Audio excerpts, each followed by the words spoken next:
चलिए मैं तुलसी के कुछ फ़ायदे बता देती हूँ। चलिए वीडियो को स्टार्ट करते हैं। हिंदू धर्म में तुलसी के पौधों का काफ़ी महत्व माना गया है। तुलसी को ईश्वर का रूप माना जाता है। कहा जाता है जिस घर में तुलसी का पौधा होता है वहाँ पर सकारात्मक ऊर्जा का सबसे ज़्यादा प्रवाह होता है। वहीं भारत के में हर आंगन में आपको तुलसी का पौधा ज़रूर देखने को मिलता है। तुलसी के पौधे पर लोग रोज़ाना जल चढ़ाकर पूजा अर्चना करते हैं।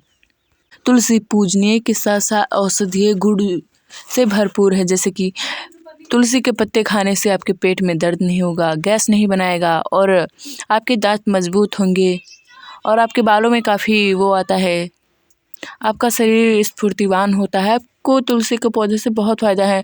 खांसी जुकाम में तुलसी का काढ़ा बनाने से आपको काफ़ी फ़ायदेमंद महसूस होता है।